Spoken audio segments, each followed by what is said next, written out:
Fifaliana indray no iarana amintsika tsirairay avy ao anatin'ny izao fandaharana 7 andro miaraka amin'ny Kristy izao. Taridalana izay raisitsika avy amin'ny alalan'ny boky ny dia eo amin'ny Kristy. Ka ny lohahevitra toko 12 isika ampahany 2. Alohan'ny rosotsika landalina kokoa ara dia andeha iombona isika amin'ny alalan'ny vavaka izay hotononina.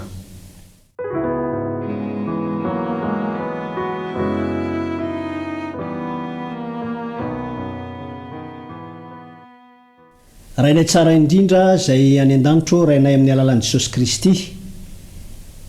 Misaotranao izahay no ny tombontsoa izay mbola atolotrao ahafahanay miroso bebe kokoa hatrany eo amin'ny fiarahana mandeha ary fiankinana sy fanarahana ny dianao amin'ny alalan'izao taridalana izao. Tompo malalo mangataka mandrakariva famelan-keloka fahadiovam-po mba ahafahanay ahita sy atakatra ihany koa ireo sorodalana mahasoa rehetra indrindra eo amin'ny fanandramana ara-panahy izay iarahana aminao. Ny anaran'i Jesosy Kristy. Amen.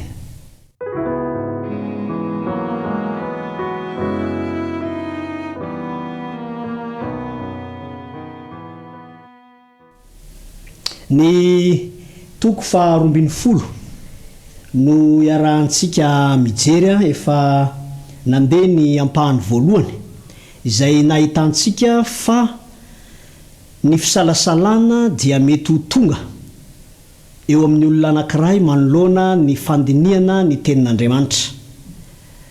Zavatra tsy azontsika lavina izany satria ny maha-olombelona antsika dia voafetra ary ny maha-Andriamanitra dia tsy voafetra. Eny tsy hita aza, tsy hitan'ny maso amin'ny fahitana tsotra maha-olombelona. Misy ny fahavalon'Andriamanitra ary anisan'ny fomba izay ampiasain'ny fahavalon'Andriamanitra mba hanafiana ny finoana dia ity fisalasalana ity. Tsy ilaza isika hoe zava-doza tsy azo ialana izany na tsy azo ioarana, fa ilaza kosa isika manao hoe tsy azo tsintsinoavina ny fanafiana izay ataon'ny fahavalo, satria ny olona iray izay mino an'Andriamanitra raha tratran'ny fisalasalana dia mety ho tonga hatramin'ny fakiviana ka hatramin'ny famoizam-po, hiala amin'ny foto-kevitra izay miazona ny finoana an'Andriamanitra. Ny tena anisany antony ihany koa izay mahatonga ity fisalasalana ity ahazovana dia ny fahafahan'ny fahavalo milaza fa sarotra takarina ny tenin'Andriamanitra ka tsy tokony handany fotoana ino zavatra anankiray izay tsy ho takatra akory, fandaniam-potoana zany. Eto dia misy fanambarana avy ato amin'ny taridalana zany ny boky dia ao amin'ny Kristy. Zao no fanambarana. Ny tenin'Andriamanitra dia tahaka ny toetra ny tompony ihany, ka misy zava-miafina izay tsy mety ho fantatra tanteraka ireo manampetra na oviana na oviana. Tafiditra anatin'izany ny nidiran'ny fahotana teto amin'izao tontolo izao, ny nahatongavan'i Kristy ho nofo ny fiteraham-baovao, ny fitsanganana amin'ny maty sy ireo zavatra maro hafa izay hitantsika ao anatin'ny tenin'Andriamanitra. Mazana no rehefa tsy takatra amin'ny fahafenony izany lohahevitra izany dia eo no atsofoky ny fahavalo ny fisalasalana. Tahaka n'ilay manao hoe rehefa zavatra anankiray tsy ahitana porofo mazava dia tsy tokony hinoana. Karazana kolotsaina izay ampiasain'ny fahavalon'Andriamanitra io fomba fijery io. Fantatsika moa ilay fomba fiteny manao hoe tsy mino ny maty raha tsy avy mandevina. ry havana malala eo amin'ny sehatra finoana Andriamanitra dia tsy mitombona izany satria ny finoana dia fanantenana izay miorina amin'ny zavatra na dia tsy hita aza kanefa misy zao nefa Andriamanitra dia manolotra fahazaonantoka ao anatin'ny tenin'Andriamanitra fa ny taradalana dia milaza manao hoe tsy hoe rehefa tsy takatry ny saina voafetra ilay foto-kevitra dia tsy azo inoana. Andriamanitra dia mahalala ny fetra ahafahantsika mahatakatra ny maha izy azy ary izany indrindra ny tokony inoantsika aza fa io tenin'Andriamanitra io izy dia tahaka an'izay nilaza azy ihany. Finoana no ampiasaintsika mba hahafana mifandray amin'Andriamanitra ka raha misy tsy takatry ny saina amin'ny mahavoafetra antsika dia tsy antoka ilazana izany fa tsy ho azontsika inoana. Zay anisan'ny teboka voalohany manan-danja satria fandrika izay atsofoky ny fahavalo any am-paraatoky ny tsirairay avy ka mety ahatonga ny famaritana ny finoana aza ho amin'ny lalana diso. Ny fahasarotan'ny hevitry ny soratra masina no efa nampiasain'ny tsy mino enti-manohitra ny Baiboly. Hitantsika amin'izany fa rehefa manomboka atao ohatrany hoe sarotsarotra amin'ny voafetra ny atakatra ny hevitry ny tsy voafetra. Ny voafetra moa zany dia zaso ianao olombelona ary ny tsy voafetra dia ilay Andriamanitra tompony sy nanoratra ny soratra masina ka rehefa ohatrany sarotsarotra amiko izay voafetra ilay izy dia tonga izay fisalasalana zay ary ampiasain'ny fahavalo hoentina manohitra ny famarina ny tenin'Andriamanitra mihitsy izany zavatra izany. Toe-javatra izay tsy azontsika tsy nitsonavina satria zavatra misy ary mety iseho eo amin'ny fiainana. Nefa hafalavitra noho izany ho izy ny toe-javatra fa io indrindra no porofo mahery mampiseho ny mahavy amin'Andriamanitra azy. Raha tsy milaza ny amin'Andriamanitra izy afa-tsy izay mety ho fantatsika moramora ihany, raha mety ho takatry ny saina voafetra ny alehibe azany sy ny vonany dia tsy tokony inoana ho avy amin'Andriamanitra akory ny Baiboly. Mametraka ny tenin'Andriamanitra eto ary ny taridalana moa dia milaza fa tsy maintsy aseho ny mahatsy voafetra n'Andriamanitra ary tsy fanamarinana ilazana fa zavatra tsy mitombona ny tsy fahatakarany voafetra izaso ianao zany ny hevitra eo am-boalohany. Izy io anie ny tena marina izay ilay mahavoafetra ny maha-olombelona antsika izay dia mety fandona amin'ny hevitra tsy takantsika tokoa isika fa ilazana ve izany hoe tsy ho takantsika mihitsy ve zany izany hevitra izany. Efa ny anarantsika teto fa ny antony nomezan'Andriamanitra ny soratra masina dia ny mba ahatonga antsika hatakatra ny fisian'Andriamanitra hitombo amin'ny finoana ny asan'Andriamanitra mahavonjy satria izay ingeny tena antony andiniantsika ny soratra masina. Ny fanambaran'ny Baiboly ny famarinana dia amin'ny fomba tsotra sy antonona indrindra ny fon'olombelona ka sady efa nahagaga sy nahafaly ny olona ambony indrindra zany no nahitan'ny ambany indrindra sy ny kely fahalalana lalam-pamonjena. Famonjena ne no antony ifaneraserantsika amin'Andriamanitra amin'ny alalan'ny teniny ka raha misy fotoana atao tsy takatritsika mahavoafetrantsika izany fanambaran'Andriamanitra izany ho amin'ny lalam-pamonjena dia ilaza ve isika manao hoe tsy ho azo antoka intsony zany ny famonjena? Tsia, fa izany indrindra aza no voamaika tokony ahatonga antsika ioropaka fa avy amin'Andriamanitra tokoa ny teny ary Andriamanitra mihitsy no miasa ahafahantsika misokatra bebe kokoa amin'ny fahatakarana ny lalam-pamonjena. Marina fa fomba fiasa zay tiany ny fahavalo anakivianantsika tsy ahatakaratsika ny famonjena ny fisalasalana. Ireo famarinana voalaza zay tsotra manambara zavatra ambony indrindra, mahatakatra lavitra indrindra, mety tsy takatra ny sain'olombelona indrindra, no izy lazain'Andriamanitra ihany no ahazontsika manaiky azy. Ny filotsika n'Andriamanitra dia ahafahantsika manaiky na dia ny zavatra tsy takatritsika eny eo aza. Mety tsy ho takatro no toe-javatra misy, mety ho kolotsaina nga, mety ho sakana avy amin'ny alalan'ny fahalalana zay voafetra ihany koa na ny amin'ny zavatra fantatra, fa izany dia tsy antony anambarana fa tsy fahamarinana hitondra amin'ny famonjena.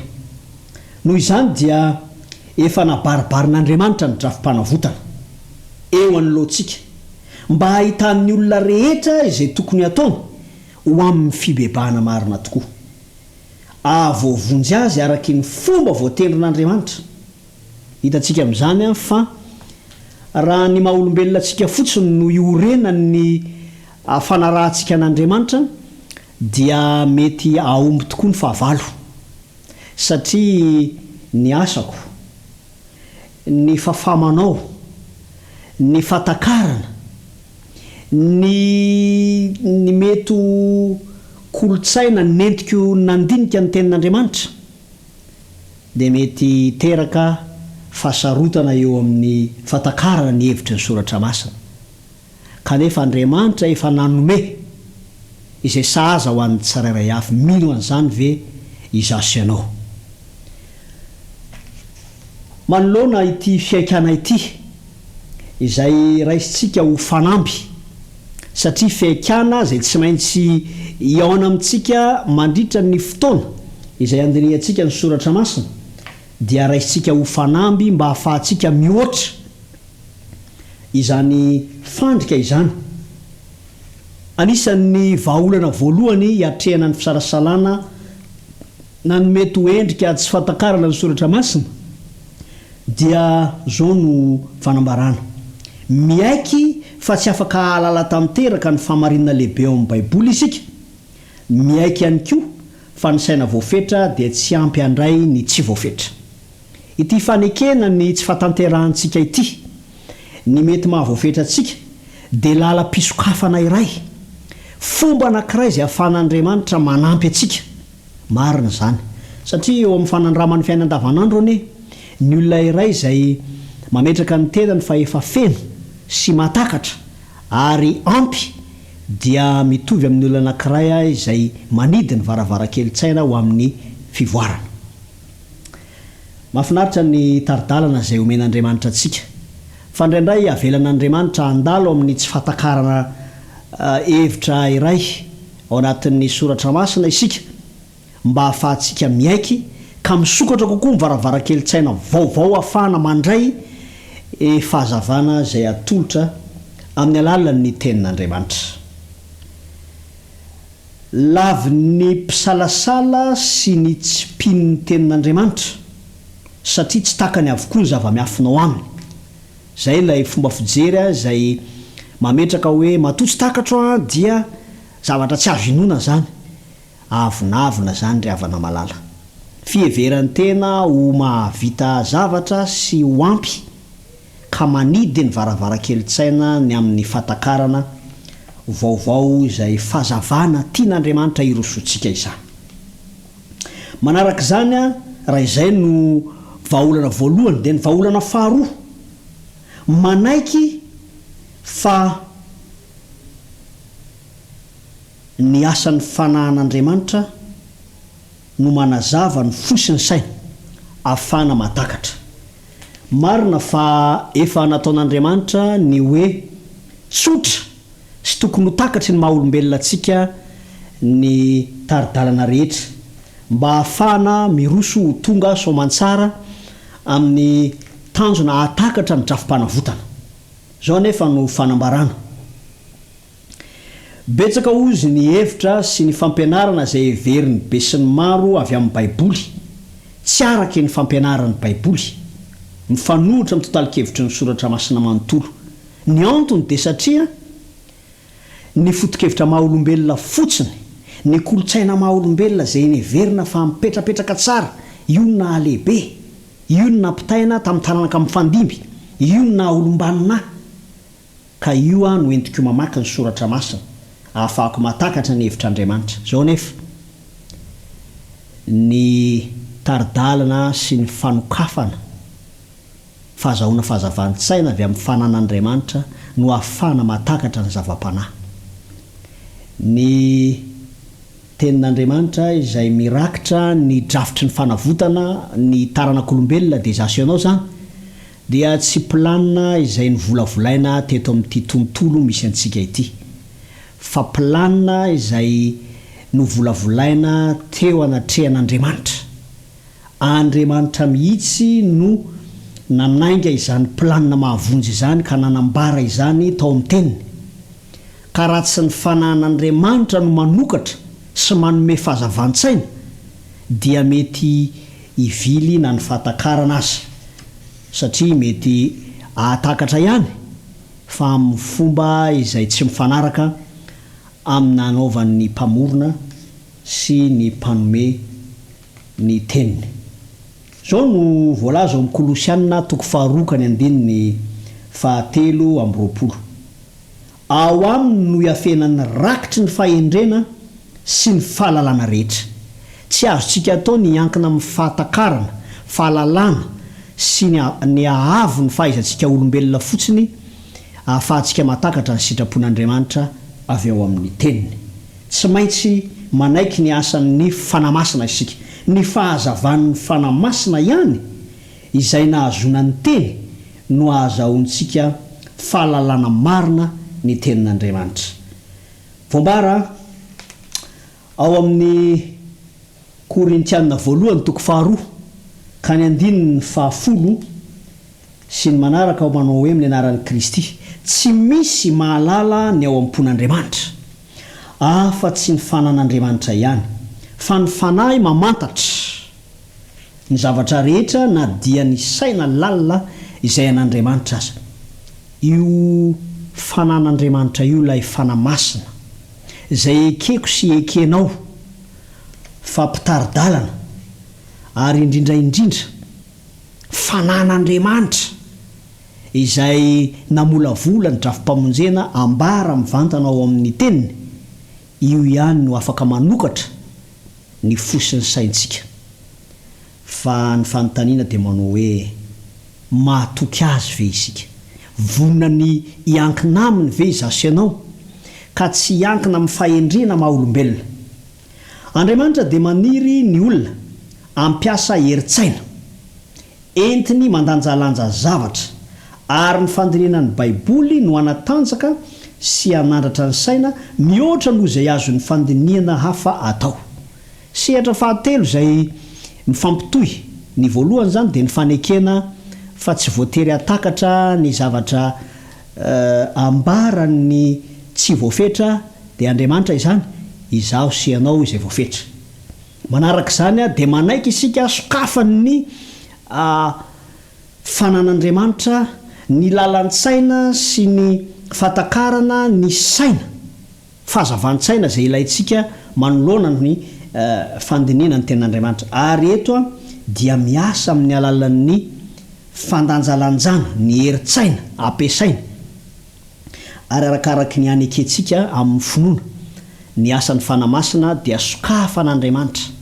izany fahazavantsaina izany ary ny herim-panahy no entintsika mijoro eo amin'ny finoana izay natolotr'Andriamanitra ho antsika raha tsy tiantsika anjavona ny fahalalantsika ny soratra masina ka tsy ho takatry ny saintsika ireo marina tsotra indrindra dia tsy maintsy manana fahatsorana sy ny finoany ny zazakely isika vonika hianatra ary mangataka ny fanampiny ny fanamasina manome toky aho sy manome toky anao zany teny zany ny avonavona izay miainga avy ao am-po ny fiheveran'ny tena ho mahavita sy fiheveran'ny tena ho zavatra fa ny indraindrana fotsiny ny fahaizana mahaolombelona sy ny toerana na ny fahalalana mahaolombelona dia tsy ampy ahafahantsika matakatra ny zava-panahy ny mahazava-panahy ny zava-panahy dia miainga avy amin'ny fanokafana fahazavantsaina omen'ny fanahy masina. Misy zavatra to manahirana sady maizina izay no azavain'Andriamanitra sady mitsoriny amin'izay mangataka toy izany ny fahalalana azy ireny. Raha tsy misy anefa ny fitahian'ny fanahy masina dia mety anova mandrakizay ny hevitry ny soratra masina isika na mety koa diso fandray. Ny taridalana dia manome toky ho antsika. Misy ny fahavalon'Andriamanitra izay miezaka amin'ny fomba maro samihafa amin'ny hevim-petsy anolana aza ny tenin'Andriamanitra mba hahatonga ny olona iray handray hevitra diso, handray lalatsaina izay mifanohitra amin'ny tian'Andriamanitra hitondrana antsika, kanefa tian'Andriamanitra isika ho toy ny zaza, manaiky fa tsy mahatanteraka, manaiky fa tsy ampy ary vonona ny sokatra, manaiky ny fitarian'ny fanan'Andriamanitra ary ahafana mampiasa ny herim-po sy ny herin-tsaina izay miorina eo amin'ny finoanan'Andriamanitra. Zava-panahy no hotovozitsika avy amin'ny tenin'Andriamanitra fa tsy zavatra ara-materialy fotsiny na iankina amin'ny zavatra ara-nofo. Koa rariny loatra raha hoentintsika ambavaka izany satria ny tenin'Andriamanitra mihitsy ao amin'ny Jaona 4:10 manomboka eo amin'ny 7:10 milaza manao hoe ny anaran'i Kristy ara tonga ny fanahy amin'ny famarinana izy no taridalana anareo amin'ny marina rehetra, andray avy amin'ny izy ka ambarany izany aminareo, hanambara izany aminareo. Ny zava-dehibe dia ny fahazahoanantoka fa raha mino an'Andriamanitra isika sy ny asan'Andriamanitra dia anaiky ny asan'ny fanahy masina, ary ny asan'ny fanahy masina dia ampitoetra antsika ao anatin'ny famarinana, ary ny famarinana dia izay arahantsika dia hiasa famonjena satria hitondra antsika eo amin'ny fibebana marina tokoa ary ahatonga antsika azo antoka ny famonjena izay arafitr'Andriamanitra ao amin'ny drafitra matipaika tanteran'Andriamanitra ho asoanao. Mino zany vai ianao fandeha hoentsika mbavaka izany koa dia manasantsika iombona fa hisy vavaka izay atao.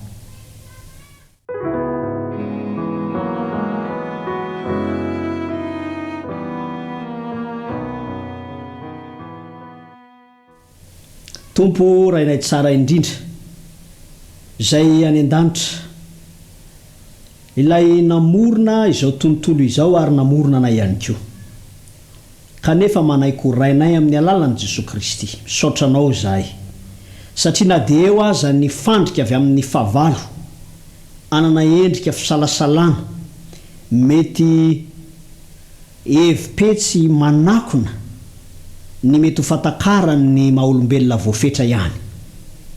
Tompo fiaikana izay efa raisinay ho fanamby izany, ahafahanay miroso bebe kokoa hatrany hatratra ny tanjona dia ny fatakarana ny drafitry ny famonjena izay atolotra ao anay tsiraray avy. Tompo aoka anaiky ny tsy fahatanterahanay izay, ary anaiky ho tarihy ny fananao masina ino ihany koa fa miasa famonjena ao anay ao anatin'izany drafim-panavotana zany ianao, ka aoka Tompo andray ny fanjakan'ny lanitra, andray ny momba amin'ny fanjakan'Andriamanitra, fanjakanao ara-panahy ho toy ny zaza izahay, anna fahatsoram-po ary tsy iankina na irearea amin'ny fahaizana maha-olombelona, tsy iankina na irearea ho tratran'ny avonavona eo amin'ny maha-olombelona anay fotsiny, fa ho arovanao izahay Tompo, ka hoentinao izahay amin'ny alalan'ny fananao masina azo fahazavantsaina atakatra izay tena mahasoa sy ilaina eo amin'ny fanavotana anay tsiraray avy.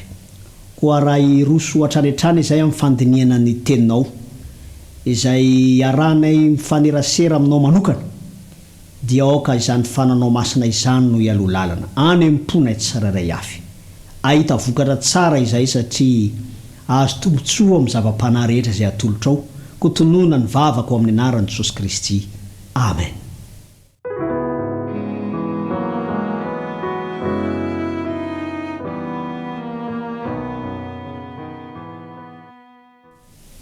manome fotoanantsika indray ny amin'ny rahampitso toy izao ary mirary ny fahasoavan'ny tompo eto ampametrahana ny mandra-piaona ho antsika tsiraray avy.